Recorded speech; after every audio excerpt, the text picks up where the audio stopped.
In this video, we will discover how violent and deadly kangaroos can be.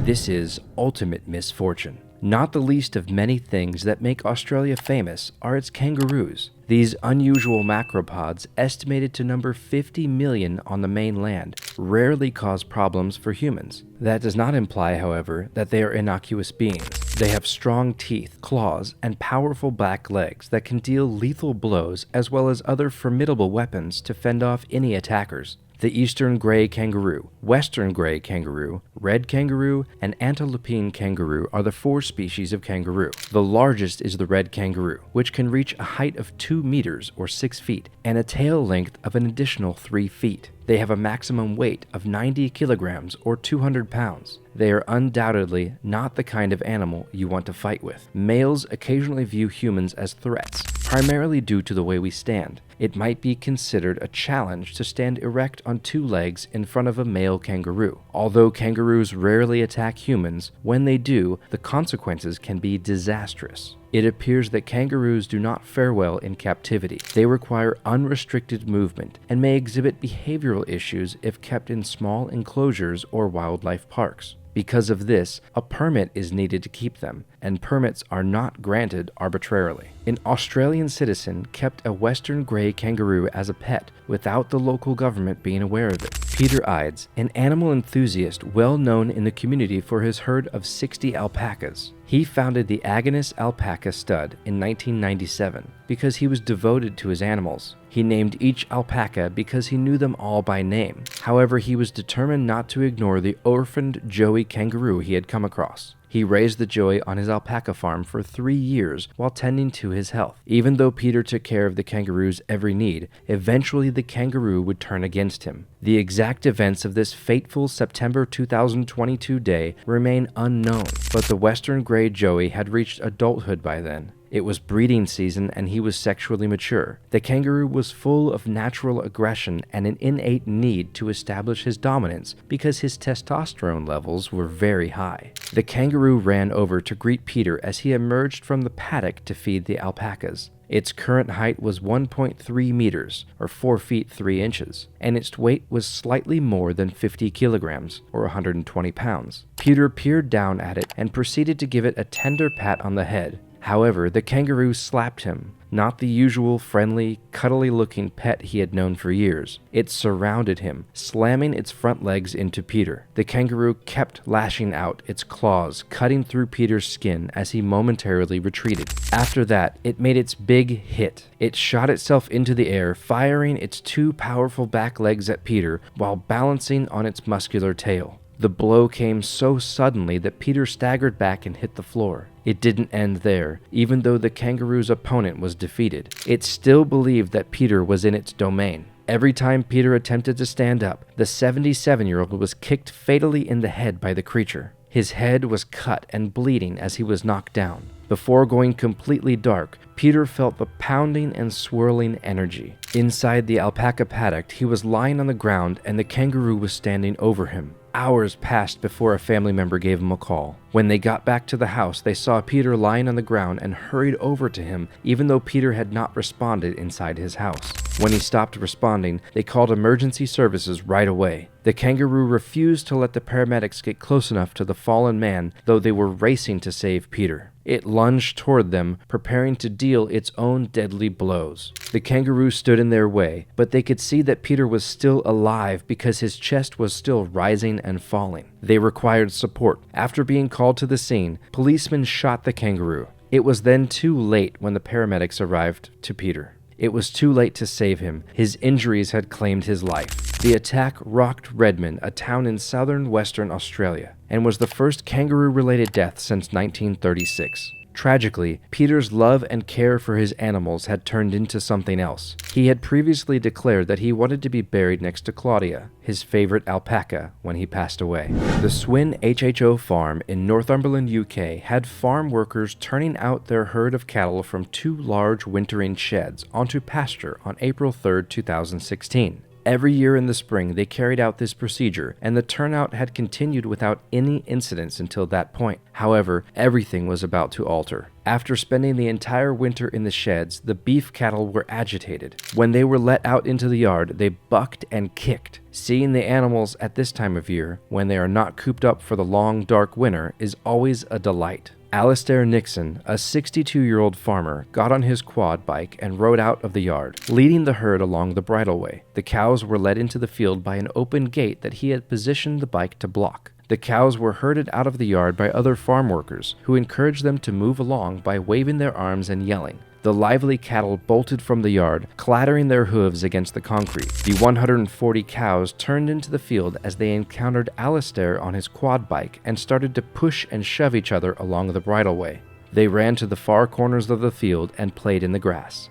However, a cluster of 7 or 8 cows, each carrying 5 or 6 calves, made it past Alastair's quad bike. They trotted over the hill's brow and along the public bridleway. Until the remainder of the herd was securely within the field, Alastair persisted in maintaining his position. After securing the gate, he pivoted his quad bike and proceeded to collect the cows that had escaped. However, what he discovered as he crossed the hill's brow left him completely stunned. There had been a horrible incident.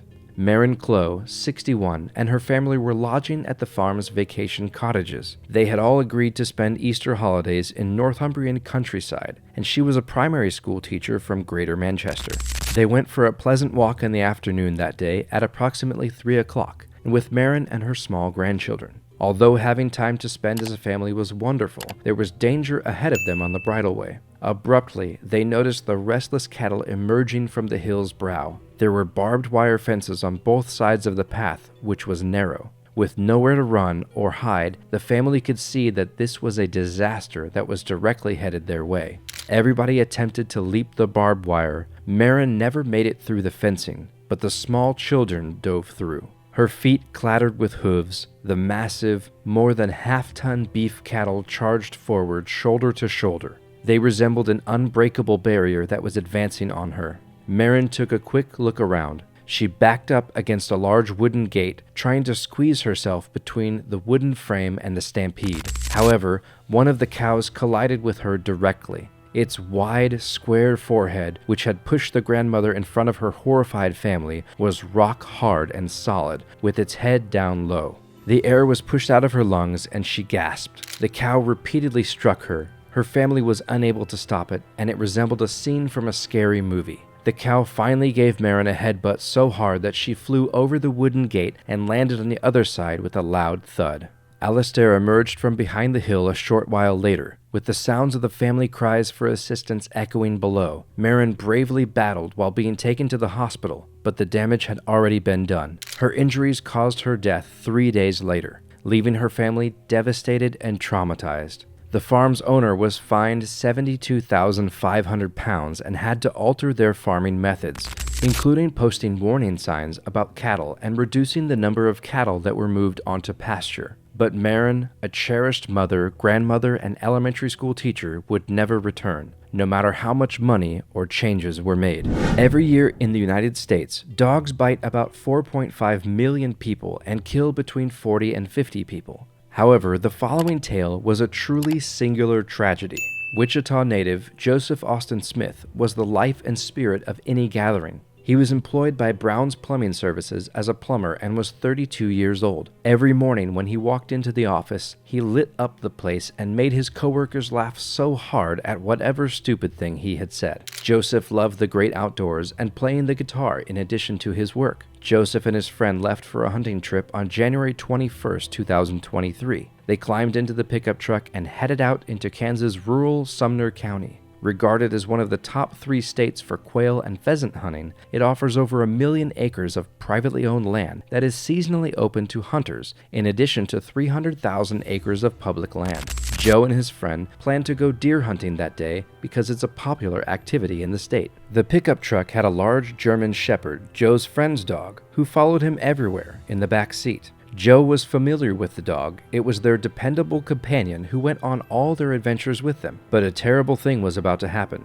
In order to hunt does, the 2 men and the dog traveled to G Springs, which is located just north of the Oklahoma border. To maximize their Saturday, they had gotten an early start. However, it's possible that they hurried to get on the road and forgot to put their gear, including the hunting rifle, in the back of the cab. The dog leaped obediently onto the back seats and watched the car roll along, panting as it peered out the window. However, the two men had made a deadly mistake. Not only was the rifle in the cab with them loaded, the safety catch was off, and they had reserved the trunk for any survivors they could manage to secure. The dog shuffled around in the back seat, leaning on the loaded gun as the car bounced and bumped along the tar roads. Joe and his friend were chatting among themselves, not realizing the danger that was about to come. They were about 45 miles south of Wichita at 9:40 a.m. when the dog's paw caught the trigger of the rifle. The weapon fired with the animal's entire weight. Inside the car, there was an ear-splitting crack. Unexpectedly, the rifle in the back seat had gone off. The noise was so loud that the dog leaped back, and Joe's friend quickly applied the brakes. The pickup truck came to a grinding stop. His eyes were wide as he turned to face the questioning Joe, his ears ringing. But Joe remained silent. In the passenger seat, he was hunched over. His friend grabbed him, gave him a little shake, and called out his name. Joe remained silent, though. His friend realized that Joe had been struck when he looked down at his body and saw blood leaking through his shirt. He called 911 right away, and minutes later the emergency personnel showed up. Juice spurted out of Joe's stomach. Joe was hit by a bullet that penetrated the back of his seat, causing an artery to be severed and a large, uncontrollable bleeding to occur. Joe passed away at the scene, even though the paramedics arrived quickly and attempted CPR. The incident did not injure his friend or the dog. It was a terrible accident and a complete shock to everyone who knew Joe. However, if basic gun safety precautions had been taken, it was also one that could have been totally avoided. A very similar incident to Joe's occurred in Turkey when a man was fatally shot by his dog after it unintentionally stepped on the trigger of his gun. Sheriffs from Sumner County arrived on the scene to look into the tragic accident. It was evident that Joe's friend was innocent throughout, and the men were simply out hunting. Wellington, Kansas, Fire and EMS Chief Tim Hay issued the following statement following the incident. Keep the safety on. Unload your guns completely when it's in a vehicle, and put it away in the trunk. Thanks for taking time to watch our video. Don't forget to subscribe, like the video, share the channel, and click the bell to get notifications. Tell us your thoughts in the comments below. Thank you for watching Ultimate Misfortune.